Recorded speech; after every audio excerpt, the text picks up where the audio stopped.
Today, what will be the first lesson? So, dito sa channel ko, ngayong 2025, isi-share ko sa inyo ang mga bagay-bagay mula sa pag-apply sa school hanggang sa mag-retired.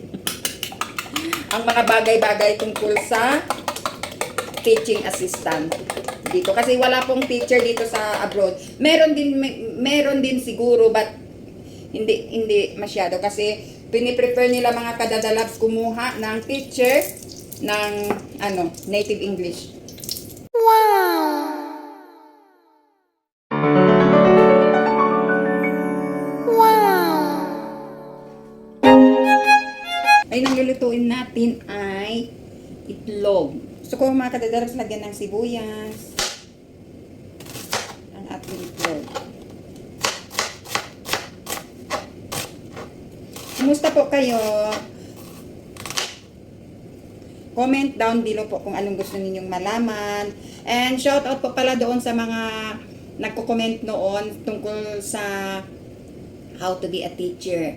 How to be a teacher here. Paano mag-apply sa abroad as a teaching assistant. So, ngayon mga kadadalat, I would like to share to you regarding the work description of the teaching assistant sa abroad. So, depende rin po yan sa lugar kung saan tayo nagtatrabaho, yung nila, yung sistema ng trabaho doon.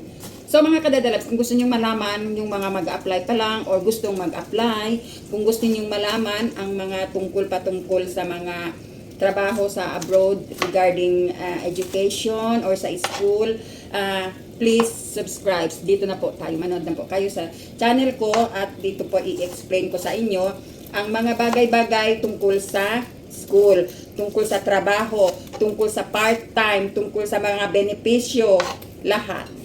Kung paano ang trabaho ayusin, how to deal with the children, how to deal with the teacher, how to deal with the lesson, ano ba ang descriptive title natin, ano ba ang lahat-lahat na. So, subscribe, like, and follow my YouTube channel. I-share ko po sa inyo lahat ng bagay tungkol sa trabaho sa school. From nursery hanggang sa high school. So, lahat po yan tungkol sa how you deal with the children. Gusto ko po i-share sa inyo ang mga bagay-bagay sa school. Paano tayo magtrabaho? Paano tayo nakapasok? Lahat-lahat. Paano tayo nakapasok? Paano tayo mag-apply? Paano tayo magtrabaho? Ano ba ang trabaho natin? Ano ba ang gagawin natin? So, doon sa mga teacher, alam ko guro kayo, but sometimes you want to work sa ibang bansa. So, para malaman ninyo kung ano ang description ng trabaho natin. And doon sa hindi naman guro, but you want to work in school, ay pwede rin po. So, follow my YouTube channel. Share ko po sa inyo lahat-lahat ng bagay na yan. From scratch hanggang sa mag-retire kayo. Tulad ko. But don't forget to subscribe, like, and share, and comment down below. So, kung gusto niyo malaman, panoorin po ninyo ang video ko at mag-subscribe.